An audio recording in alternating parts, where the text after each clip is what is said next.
کچھ لوگ 15 تاریخ میں بھی نیاز و فاتحہ کراتے ہیں. ٹھیک ہے، کرائیے.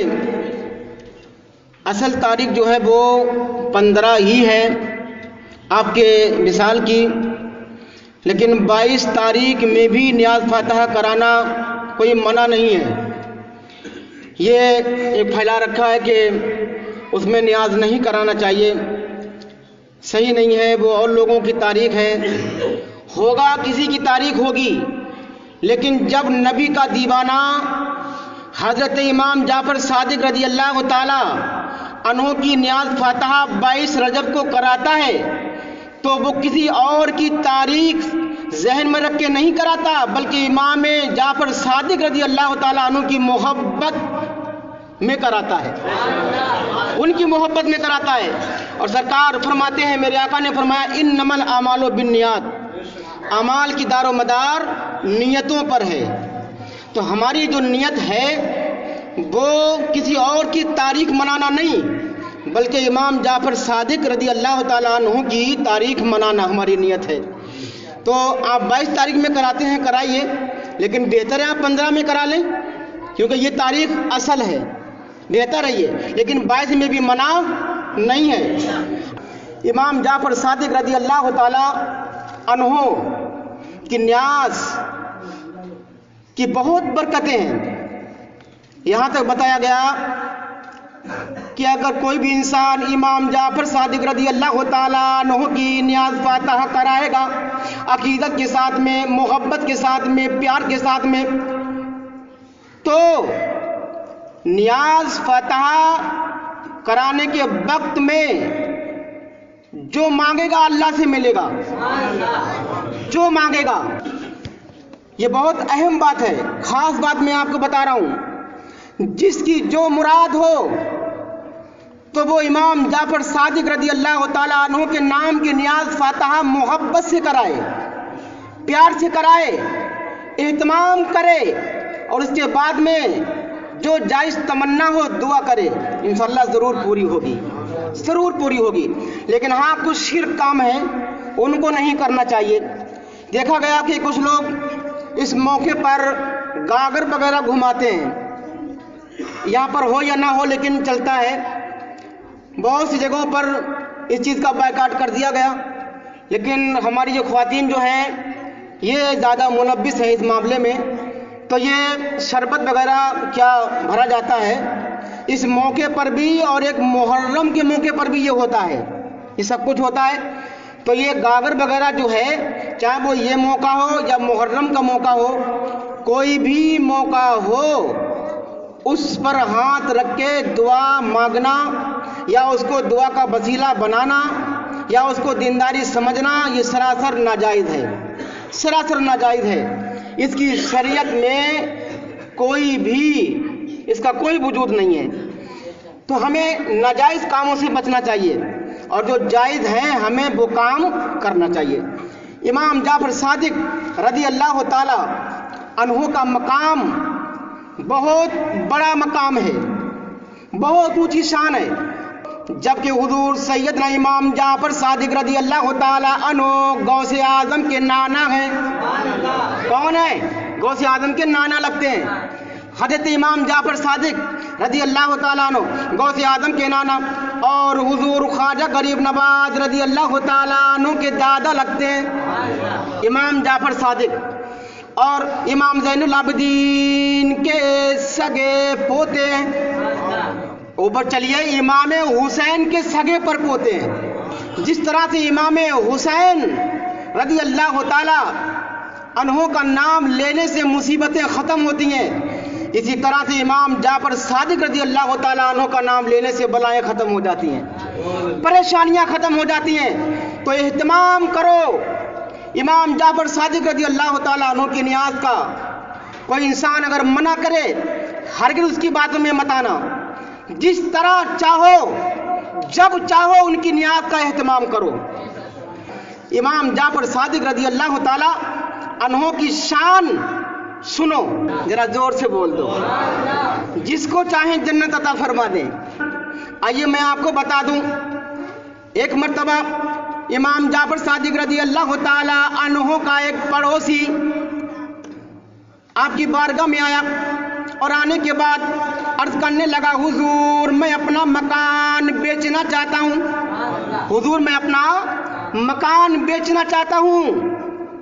तो इमाम जाफर सादिक रजी अल्लाह ताला अन्हु ने फरमाया, अगर तुम्हें अपना मकान बेचना ही है तो अपना मकान तुम मुझे दे दो, अपना मकान तुम मुझे दे दो। तो वो कहने लगा, हुजूर ठीक है मैं अपना मकान आपको दे दूंगा, लेकिन मकान के बदले में हमें मिलेगा क्या, इसका बदला हमें क्या मिलेगा, इसका एवज क्या मिलेगा।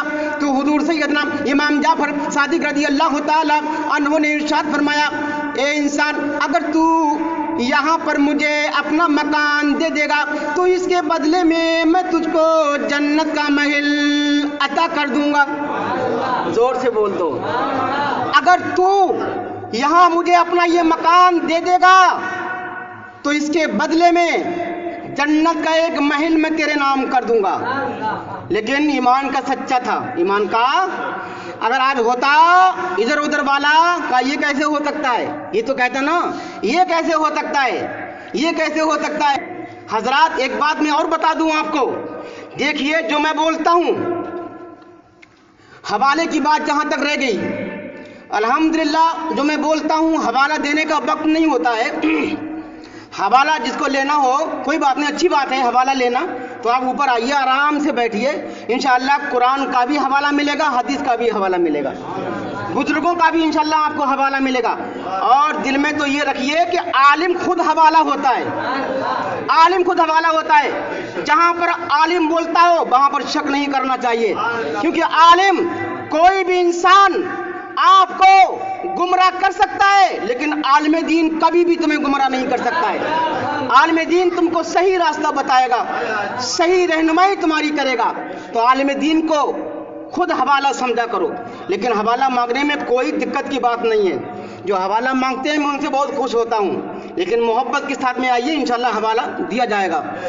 तो हजरात मैं अर्ज ये कर रहा था कि इमाम जाफर सादिक रजी अल्लाह ताला अन्हु ने कहा कि अगर तू मुझे यहाँ पर ये मकान दे देगा तो इसके बदले में मैं तुझे जन्नत का एक महल दूंगा, जन्नत का एक महल मैं तुझे अता करूंगा। ईमान का सच्चा था, कहा ठीक है, लेकिन हुजूर कोई सबूत भी ज़रूरी है, दस्तावेज भी ज़रूरी है, कोई सबूत नामा हमको दे दीजिए। तो इमाम जाफर सादिक रजी अल्लाह ताला अन्हु ने एक कागज का टुकड़ा लिया और उस पर लिख दिया कि इस यहाँ के मकान के बदले इनको जन्नत का एक मकान दिया जाता है, लिख दिया। और लिखने के बाद वो शख्स अपने घर चला गया। जाने के बाद घर पर कहा कि हमने मकान बेच दिया। कहा क्या मतलब? कहा हाँ मकान बेच दिया। क्या मिला उसके बदले में? कहा अरे बहुत कुछ मिल गया, वो मिल गया कि जिसकी जरूरत है वही मिल गया, जन्नत में जगह मिल गई। सुभान अल्लाह। का ये कौन सी बात हो गई, ऐसे कैसे हो सकता है? कहा आप मानो या मत मानो, लेकिन मेरा अकीदा है, मेरा अकीदा है। बहरहाल उसने वो कागज का टुकड़ा अपने पास में रख लिया और इधर इमाम जाफर सादिक रजी अल्लाह ताला अन्हो हज बैतुल्लाह की हाजिरी के लिए तशरीफ लेकर के गए, मदीना मुनव्वरा आप चले गए। और इधर उस इंसान की तबीयत अलील हो गई, वो बीमार हो गया, जिसने मकान बेचा था बीमार हो गया, यहाँ तक के मरने के करीब हो गया। जब वो मरने लगा, इंतकाल जब उसका होने लगा, तो उसने वसीयत की कि लोगों जब मेरा इंतकाल हो जाए तो ये कागज का टुकड़ा मेरे कफन में रख देना, इस कागज के टुकड़े के साथ मुझे दफन करना। ठीक है, ऐसे हुआ। अब उसका इंतकाल हो गया, अब वो कागज का टुकड़ा उसके कफन में रख दिया गया, उसको दफना दिया गया। जब इमाम जाफर सादिक रजी अल्लाह ताला अन्हु हज बैतुल्लाह की हाजिरी से वापस आए तो अब उन लोगों की नीयत खराब हो गई, उसके जो बुरसा थे उनकी नीयत खराब हो गई। उन्होंने कहा आपने मेरा मकान ले लिया? कहा हाँ हमने लिया है। क्यों ले लिया आपने? तो इमाम जाफर सादिक रजी अल्लाह ताला अन्हु ने कहा कि मैंने ऐसे ही नहीं लिया, बल्कि इसके बदले में जन्नत में मकान दिया है। ऐसे नहीं लिया है। कहा ये कौन सी बात हो गई कि जन्नत के बदले में आपने इसके बदले में जन्नत में एक मकान दिया, ये कैसे? समझ में आई, ये तो बात समझ में नहीं आती है। तो इमाम जाफर सादिक रज़ी अल्लाह ताला अन्हु ने कहा, देखो मेरा सौदा तुम लोगों से नहीं हुआ, बल्कि जिससे सौदा हुआ है उससे जाकर के मालूम करो, उससे पूछो जाके। तो उन्होंने कहा उसका तो इंतकाल हो गया, कहा उसकी कब्र पे चले जाओ। सुभान अल्लाह, जोर से बोल दो। कहा उसकी कब्र पे चले जाओ, ये नबी का शहजादा है। सुभान अल्लाह। कहने लगे कि कब्र पे जाके क्या होगा, वो तो कब्र के अंदर है, वो क्या बताएगा।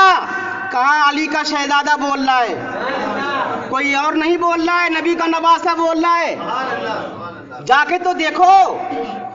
अब देखो इमाम जाफर सादिक रज़ी अल्लाह ताला अन्हु का मकाम, जब वो लोग उसकी कब्र पर गए तो जो कागज का टुकड़ा उन लोगों ने कफन के अंदर रखा था वो उसकी कब्र के ऊपर रखा हुआ मिला, और उस कागज के टुकड़े पर रखा एक जानिब इमाम जाफर सादिक रज़ी अल्लाह ताला अन्हु की तहरीर थी, और दूसरी जानिब लिखा हुआ था कि इमाम जाफर सादिक ने जो हमको जन्नत में मकान देने का वादा किया था उसके मुताबिक हमको जन्नत में मकान मिल चुका है। कितनी शान, बड़ी शान है इमाम जाफर सादिक रज़ी अल्लाह ताला अन्हु की। अरे जब इमाम जाफर सादिक रज़ी अल्लाह ताला अन्हु का इख्तियार ऐसा, तो फिर मदीने वाले आका का इख्तियार कैसा होगा। जब ये जन्नत दे सकते हैं तो क्या मेरे आका अपने गुलामों को जन्नत नहीं देंगे? बिल्कुल जन्नत देंगे।